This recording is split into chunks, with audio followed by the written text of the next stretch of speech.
Dzień dobry kochani, tutaj Joanna Radwan, usadawiam się. Używam teraz takiej metody, że najpierw naciskam play i później obchodzę swój telefon, siadam i teraz mogę do Ciebie mówić. Witajcie kochani, wielkie tak. Zebrało mi się kilka tematów. Jednym z takich ciekawszych, które długo za mną chodzą i długo pracują, jest zwyczajna empatia. Zwyczajne takie zrozumienie tego, co to znaczy być osobą empatyczną, co to znaczy tak naprawdę w tych naszych podróżach tutaj, które przechodzimy. Jest to jedna z wiadomości, które mam tu do przekazania, które moja dusza chce przekazać światu. To, co zauważam teraz i obserwuję na wysoką skalę, czuję, że jest bardzo dużo istot, ludzi, które są przebudzone, dusz, które są świadome tego, że jest coś więcej, ale nie mogą odnaleźć się w tym świecie. Mają trudności, żeby odnaleźć się w tej rzeczywistości, w jakiej żyją tu i teraz na Ziemi. Myślę, że jest to jedno z największych wyzwań, które mamy do przepracowania, do zrozumienia, do przyjęcia. Ponieważ jestem już na jakimś etapie swojej drogi, mogę teraz spokojnie powiedzieć, jak ja to przechodziłam. Być może dać Ci kilka wskazówek o tym, jak sobie z tym poradzić, jak w ogóle pomóc Ci zrozumieć, kim jesteś. Bo jeśli mnie słuchasz, to na jakimś poziomie czujesz, że ten przekaz jest dla Ciebie. Czasami jest też tak, że nawet nie zdajemy sobie sprawy, że jesteśmy osobami wysoko wrażliwymi. Może być tak, że nie zdajemy sobie nawet sprawy, że jesteśmy istotami empatycznymi.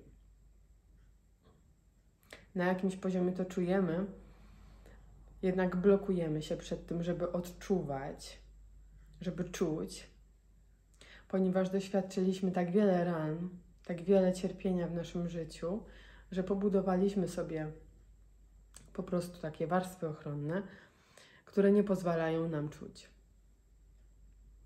Niektórzy te warstwy mają rozpuszczone i bardzo łatwo zapraszają do swojej energii innych ludzi i przez to te energie mieszają się. Więc tak jak ja zaczęłam odkrywać swoją zdolność i uważam, że to jest dar, który jednak przez dużą część mojego życia traktowałam jako wielki ciężar. Bo bardzo ciężko było mi żyć z tym, kim jestem, z tym, co czuję w świecie, z tym, jak tutaj żyć. Więc jeśli moja podróż ma być w jakiś sposób inspiracją, to niech właśnie będzie to ta prawda i te słowa, które teraz słyszysz. Niech te słowa pomogą Ci przyjąć prawdę tego, kim jesteś i zrozumieć, że to jest absolutny dar, który masz, Twoja wrażliwość. No więc tak jak ja przeżywałam wszystko wokół, od małości, od maleńkości, będąc małym dzieckiem. Rozpuszczałam się po prostu wszędzie, gdzie poszłam. Rozświetlałam wszędzie przestrzeń, gdzie się nie pojawiłam. Jak to dziecko, które uczy się życia, później nastolatka, młoda dziewczyna, dopiero uczyłam się, jak funkcjonować w tym świecie, jak żyć. I dopiero później dorastając już w swojej duchowej ścieżce i bardziej dojrzewając w poznawaniu siebie, mogłam rozpoznać, co działo się ze mną, jak to teraz zintegrować, jak zbudować swoje granice, jak stanąć za sobą i jak być dla siebie, jak przyjąć to, kim jestem, jako prezent. W końcu jak przetransformować ból, który nosiłam w sobie, ból, który przetwarzałam za innych, który przetwarzałam dla świata, można tak powiedzieć, w takim ogólnym zrozumieniu. Bo kiedy energia człowieka wysoko wrażliwego jest taka otwarta, wtedy zaprasza wszystkich i wszystko wokół. Natomiast naszym zadaniem jest podążać naszą własną ścieżką, uzdrowić to, co jest do uzdrowienia w nas samych, dotknąć tych miejsc, które są bolesne w nas samych. Więc wybudzanie się z tego i wracanie do swojego centrum może być bolesnym etapem, ponieważ zaczynamy rozumieć, jak wiele energii oddawaliśmy na zewnątrz. Jest to jeden z trudniejszych etapów, kiedy trzeba przyjąć, że tak było. Ponieważ na każdym etapie naszej drogi robimy to, co czujemy i na ile potrafimy zrozumieć rzeczywistość. Więc na każdym etapie naszej drogi działamy na tyle, na ile rozumiemy ten świat. No więc na tyle, na ile ja rozumiałam ten świat, na tyle działałam.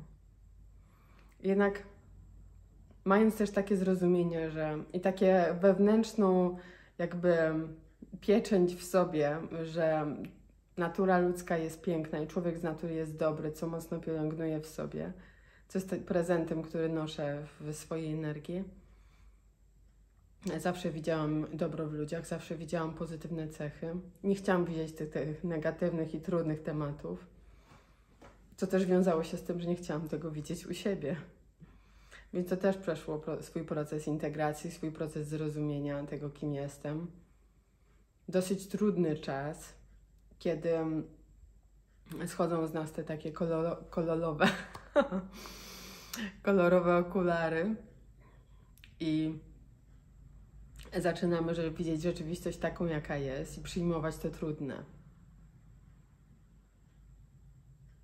Więc teraz, tak jak ja czuję w sobie, w mojej osobistej podróży, jak dzielę się teraz swoim własnym etapem, tym, przez co ja przechodzę w tym momencie, dla mnie jest etap lądowania w ciele, lądowania właśnie w tych trudnych historiach, lądowania w tym, co wydaje się ciężkie,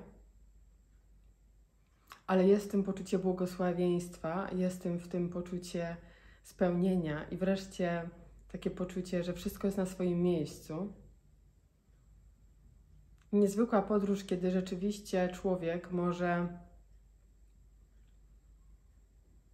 docenić swoje człowieczeństwo. Kiedy pozwala, żeby dusza tutaj działała przez niego, a on układa się ze sobą.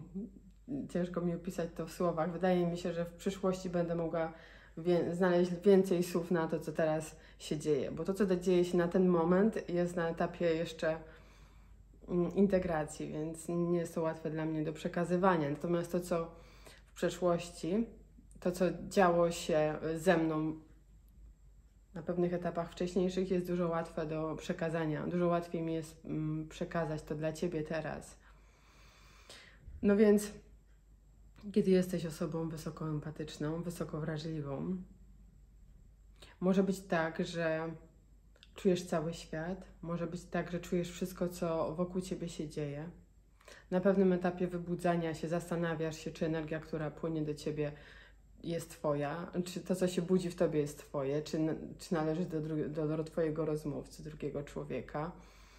Jest dużo zamieszania i dużo takich trudnych etapów, kiedy uczymy się swojej energetyki, uczymy się rozpoznawać siebie, swoje procesy,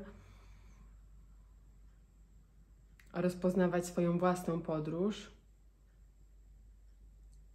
Tak jak widzę teraz rzeczywistość, tak jak to czuję z takiego też głębszego planu i z wyższego poziomu. I do czego Ciebie zachęcam. Tak, żeby być może przyspieszyć Twój proces, żeby nie trwał on zbyt długo. Jest to przyjęcie siebie w tym momencie, jaki przeżywasz teraz. Jeśli masz takie etapy, kiedy pracujesz nad swoją energetyką, kiedy pracujesz nad swoimi historiami, kiedy boisz się być w tym świecie, ale tak bardzo chcesz, bo wiesz, że tutaj należysz. Zachęcam Ciebie teraz do przyjęcia siebie z tym, przez co przechodzisz. W tym, przez co przechodzisz. W takim zrozumieniu, że każdy z nas przechodzi przez swój własny etap. I każda istota, z którą się spotykasz, jest tak naprawdę nauczycielem, pomocnikiem w Twojej własnej podróży.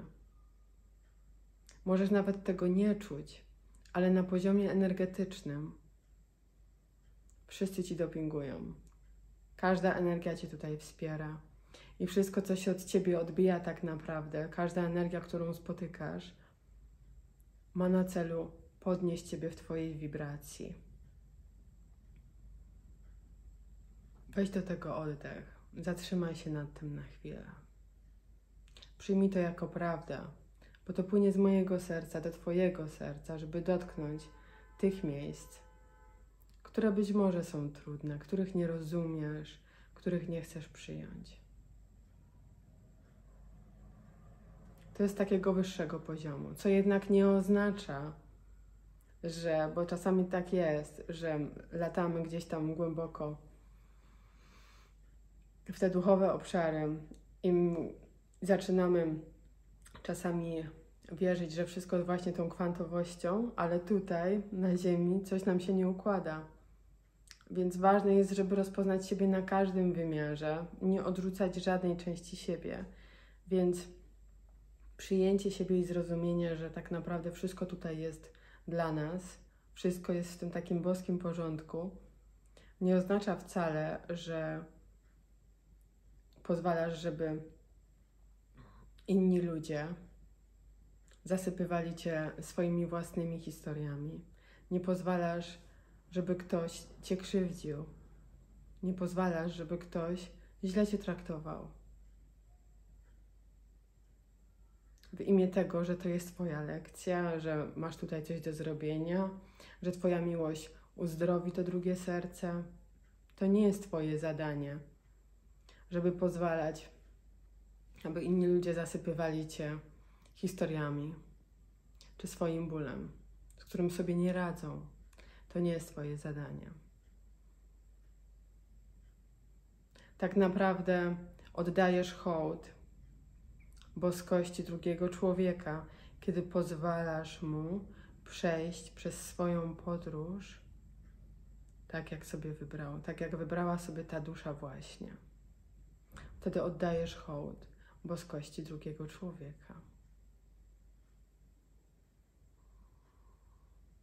Wiem, że to jest trudne, bo nasze dobre serce chce biec i pomagać, i naprawiać, i tak dalej, i zbawiać świat.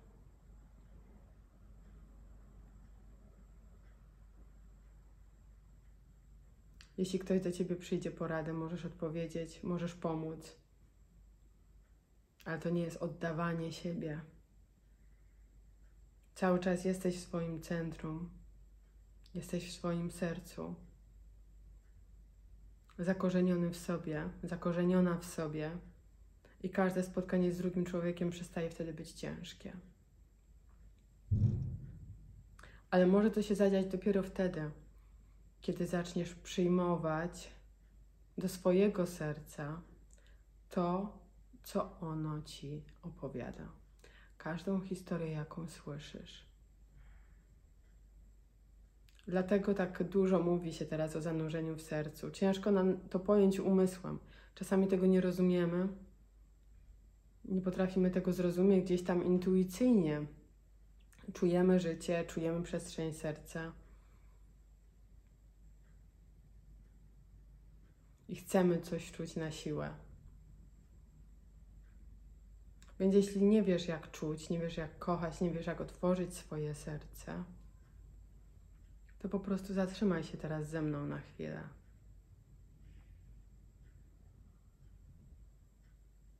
Bo ta cisza, którą teraz Ci oferuję, ta energia, która teraz płynie, to jest właśnie przestrzeń serca. To jest właśnie taka cisza, która zaprasza Cię do Twojego serca.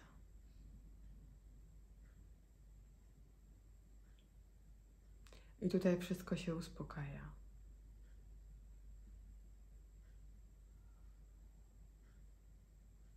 A tak jak jesteśmy tu na ziemi i tak jak ta rzeczywistość funkcjonuje i tak jak rozpoznajemy swoje człowieczeństwo,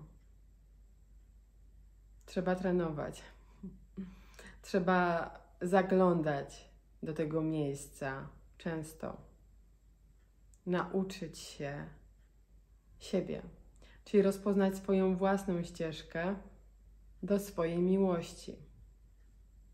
Rozpoznać to, co daje nam radość i co otwiera nasze serce. W jaki sposób my czujemy się dobrze. W jaki sposób rzeczywiście ta przestrzeń serca naturalnie otwiera się w Tobie. Jakie rzeczy wykonujesz, jakie słowa mówisz, jak się zachowujesz.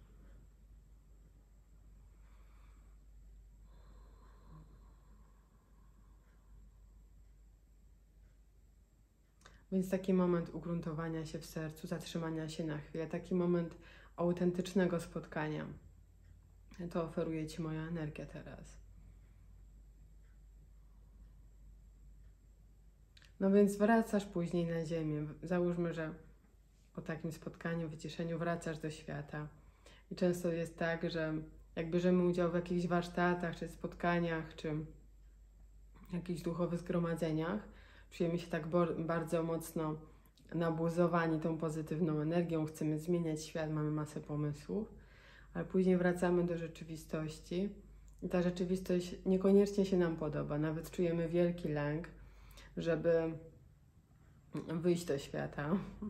Czujemy wielki lęk przed tym, żeby wrócić nawet do naszych bliskich, do ludzi, których kochamy. Czasem nawet nie wiemy, jak będziemy się z nimi porozumiewać. Są takie lęki. Czasem nawet wstydzimy się swoich myśli, boimy się tych myśli. Jak możemy tak myśleć? Przecież ich kochamy. Więc wiele rzeczy się w nas otwiera. To jest właśnie proces integracji tego, co się w nas dzieje. Jeden z etapów.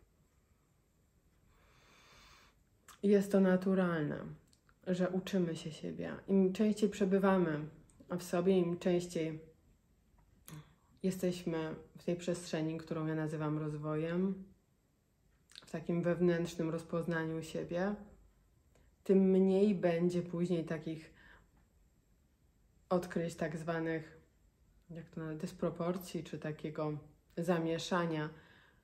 Mniej będzie rozdzielenia tych rzeczywistości, które nazywamy duchowym i które nazywamy ziemskim, tak jakby. To są piękne momenty, kiedy te dwa światy zaczynają się w nas łączyć. Kiedy wreszcie możemy żyć swoje życie, robić to, co robimy, tak zwyczajnie, tak po prostu, żyć wśród ludzi, z którymi żyjemy na co dzień, ale dawać im coś zupełnie innego, dawać im nową jakość naszej własnej, osobistej zmiany. Bo świat, jaki widzimy, jest jedynie światem, jaki my w sobie pielęgnujemy. To jest nasza rzeczywistość. Więc kiedy my jesteśmy w tym procesie zmiany, wtedy nagle wszystko wchodzi na swoje miejsce. I to nie znaczy, że mamy akceptować rzeczywistość, która nam nie pasuje. Praca polega na tym, żeby właśnie zauważyć, co nam nie pasuje i nauczyć się rozpoznawać, na ile chcemy coś zmienić, na ile należy coś zmienić, albo na ile należy coś odpuścić, na ile należy coś przyjąć, takim jakie jest. Kiedy nie potrafimy, kiedy nie mamy w sobie czasami siły na zmianę i widzimy. Są też takie etapy, kiedy wiemy, że zmiana służyłaby nam, ale nie mamy w sobie energii ani mocy na ten moment tu i teraz, żeby to zrobić. Wtedy właśnie potrzebujemy być ze sobą, potrzebujemy, żeby ten proces w nas, żeby ta miłość w nas, ta energia przebudzenia pracowała w nas. To jest etap bardzo ważny. Jeden z ważniejszych, kiedy wykorzystamy ten czas, kiedy zachodzą w nas pewne zmiany na poziomie energii, na poziomie duszy. Wykorzystamy ten czas, żeby uczyć się siebie, żeby rozpoznawać to, jak funkcjonujemy tu w świecie, czego my tak naprawdę chcemy. To wtedy ten czas może być błogosławiony dla nas. Kiedy każdy etap staje się tak naprawdę ciekawym odkryciem.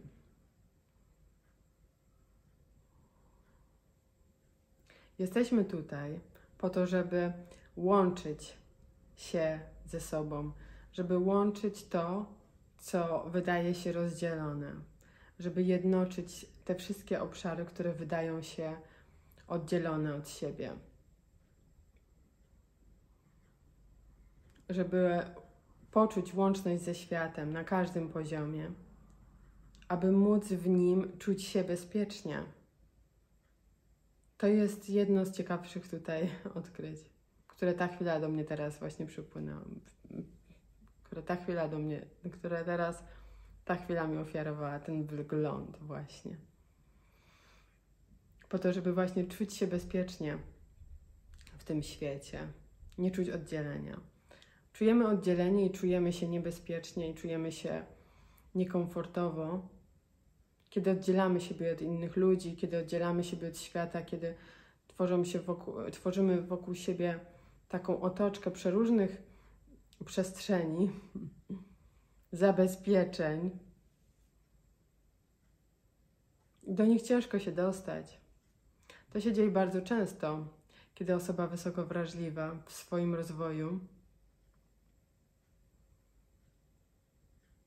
tworzy swój własny świat. I nagle, kiedy jest taki etap wybudzenia się, czuje się bardzo samotna. Nigdy nie jesteśmy sami.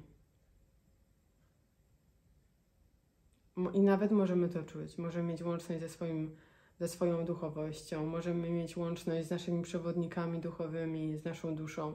Możemy sobie żywo z nimi wszystkimi rozmawiać.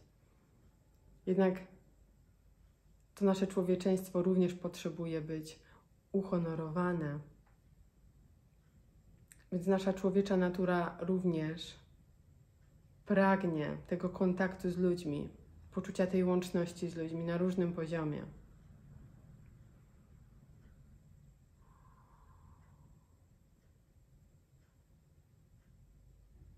Więc zachęcam Ciebie teraz do takiej odwagi, którą daje wyjście do świata, wyjście z tych przestrzeni, które już są rozpoznane, w których bardzo dobrze się poruszamy, tych przestrzeni trudnych, ciężkich, pełnych cienia, upokorzenia, poczucia niesprawiedliwości. Zachęcam Ciebie do tego, żeby uznać to i poczuć się dobrze w tym, przez co przechodzisz teraz. Uznać to jako część Twojej podróży i zobaczyć, że tak naprawdę to Ci w niczym nie przeszkadza.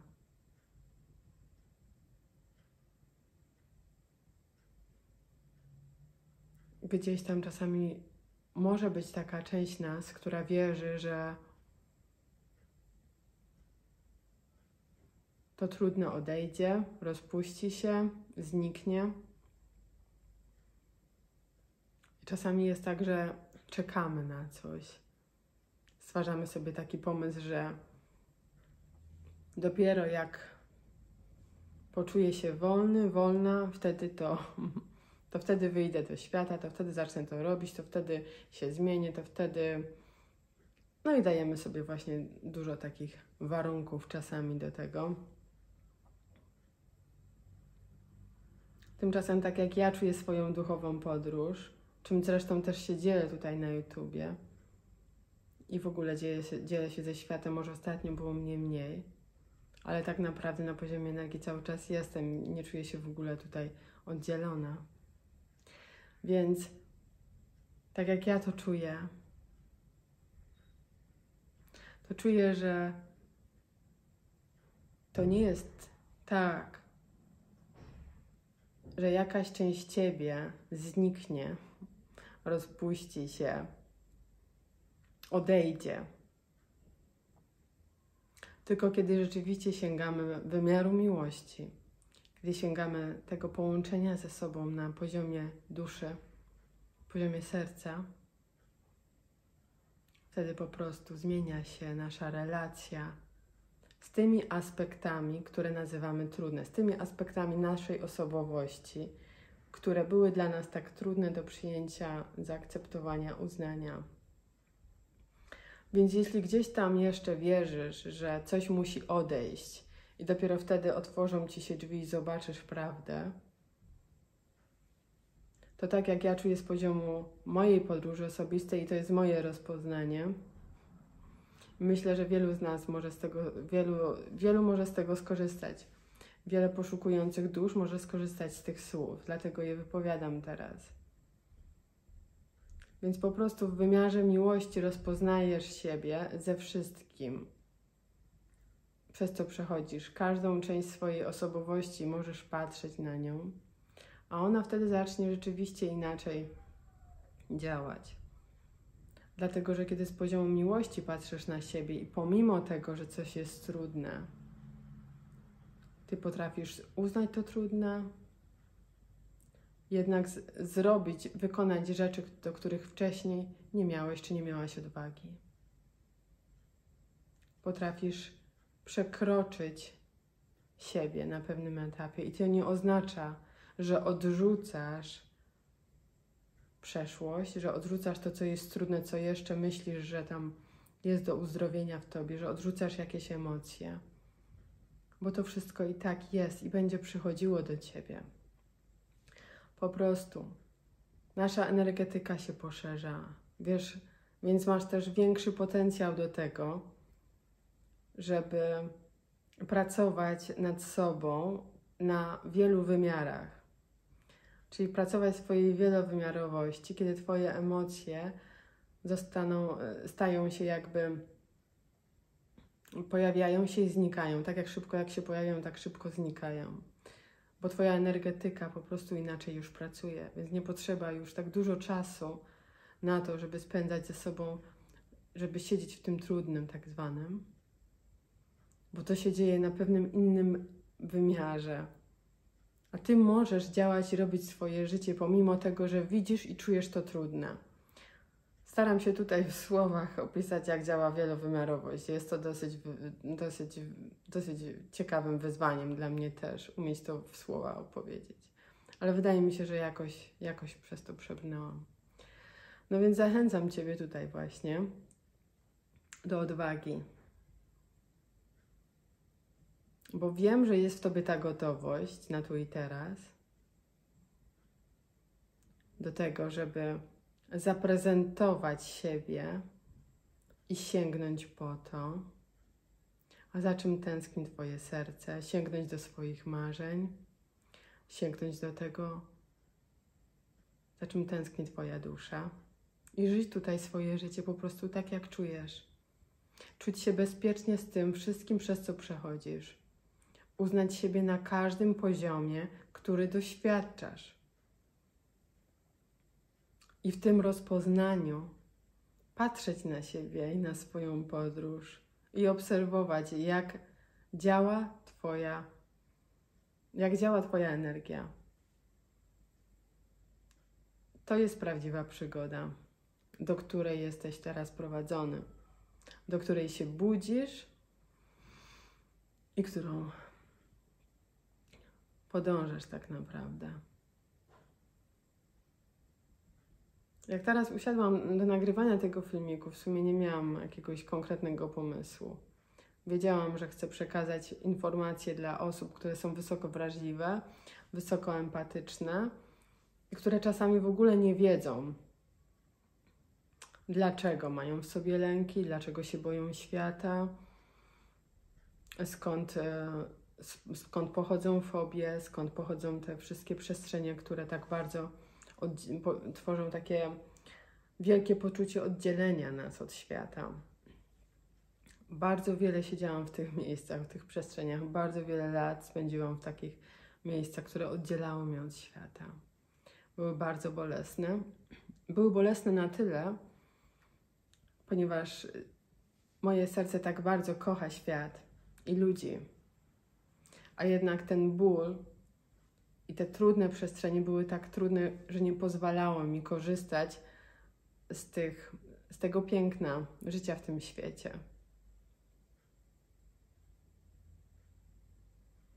Więc znam ten ból, znam ciemność, znam to, co jest trudne, ciężkie, to, co sprawia, że chowamy się po kątach i nie pozwalamy sobie świecić, to, co sprawia, że nie wierzymy w ogóle w siebie i myślimy, że stare ciągle wraca. Znam przeróżne przestrzenie, w których przebywałam przez długi czas.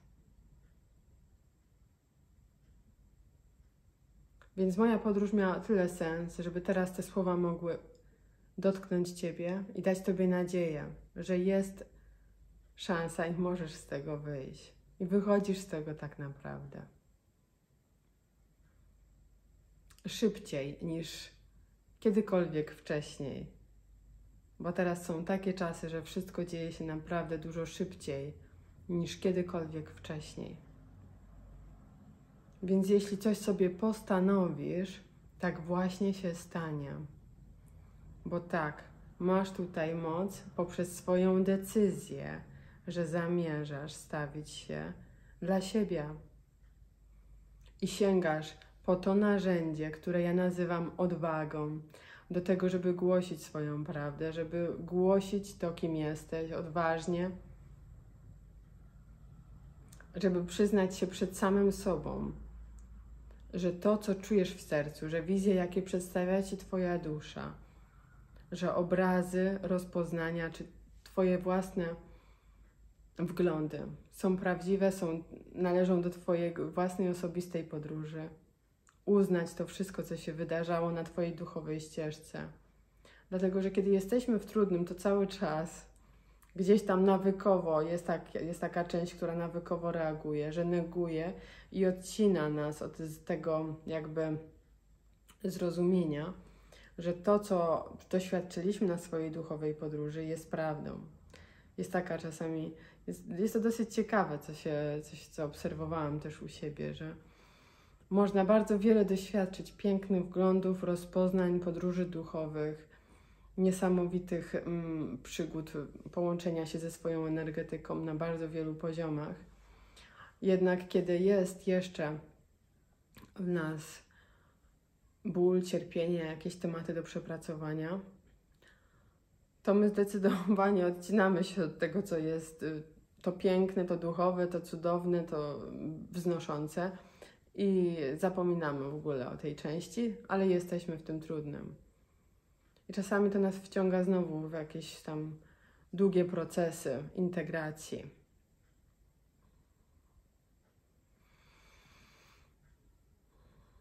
A teraz wszystko dzieje się dużo szybciej i dzieje się wielowymiarowo, wielopoziomowo. I ponieważ ten proces integracji będzie się dział i będzie nadal trwał, tak jak u mnie cały czas trwa, i tak jak u Ciebie cały czas trwa, to jednak dzięki temu, że zaczynasz żyć swoją własną prawdą i zaczynasz odważnie patrzeć na siebie i decydujesz się wyjść ze swojego cienia, dzięki temu go uznać i go rozpoznać jako błogosławieństwo. Ale to już jest do Twojej własnej osobistej, do Twojego własnego osobistego rozpoznania. Ja zachęcam Ciebie do tego, żeby te słowa, które ja mówię, stały się Twoją rzeczywistością poprzez Twoją własną osobistą pracę. Bo tylko wtedy będziesz mieć moc, żeby żyć swoje życie. Ja dzielę się moją podróżą, którą ja osobiście doświadczam. Moja osobista wolność to jest właśnie głoszenie Ci tych słów. To jest dla mnie wolność, to jest dla mnie prawda, to jest moja prawda, ten moment teraz. Więc to jest moje zwycięstwo. Więc dzielę się moim zwycięstwem z Tobą teraz. No więc kiedy sięgasz już tego wyższego poziomu ze sobą, kiedy już zaczynasz poruszać się bardziej w sercu i sięgasz tego 5. wymiaru miłości, wtedy procesy integracji odbywają się na troszkę innym poziomie, są dużo lżejsze. Po prostu jest inaczej. Jesteś bardziej obserwatorem swojej podróży, a przy tym tak bardzo człowiekiem,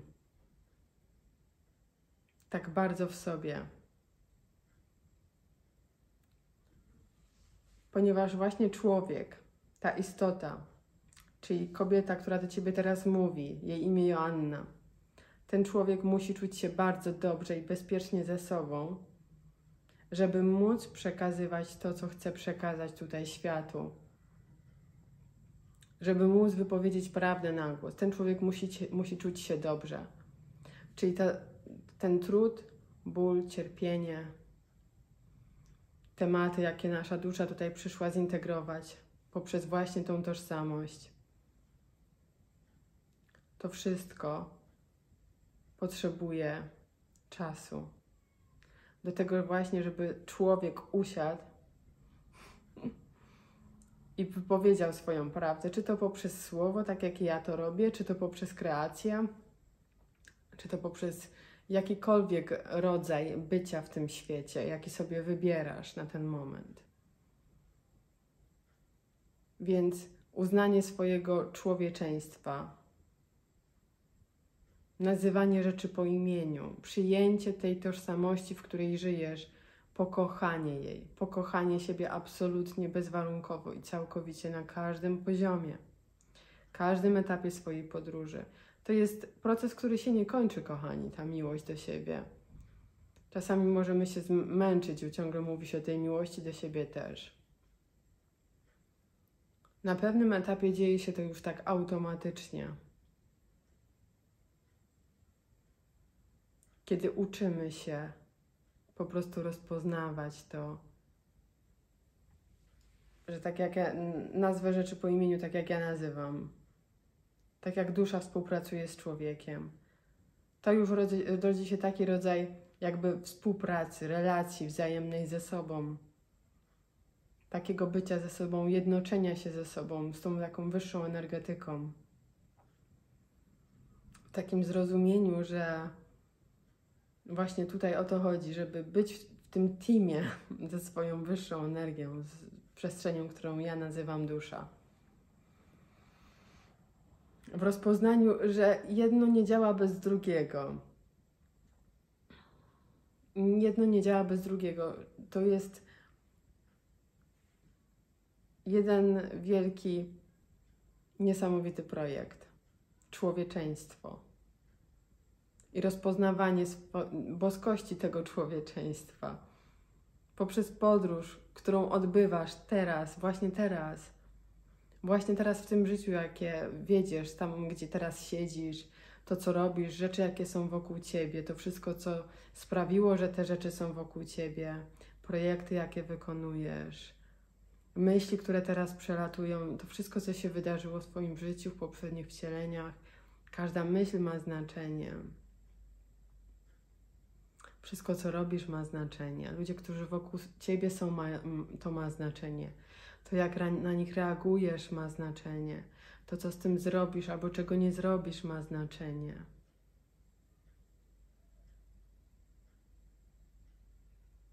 Wszystko ma znaczenie. I na tym tutaj zakończam, bo nawet nie wiem, jak długo rozmawiam, bo nie mam teraz tutaj zegarka przed sobą. Więc żegnam Ciebie w tym filmiku. Dziękuję Ci, że jesteś. Dziękuję za Twoją podróż. Wszystkiego najpiękniejszego. Jak masz jakieś pytania do mnie osobiście, czy do tego, co mówię, zapraszam do dzielenia się pod filmikiem. Możesz mnie też znaleźć na Facebooku. Miałam do tej pory przestrzeń bloga Wielkie Tak, jednak przenoszę się na grupę Wielkie Tak, więc jest to grupa, która nazywa się Wielkie Tak i ten blog też tam będzie prowadzony w dalszym ciągu, ale właśnie w jednym miejscu na Facebooku, więc jeśli masz ochotę, zapraszam.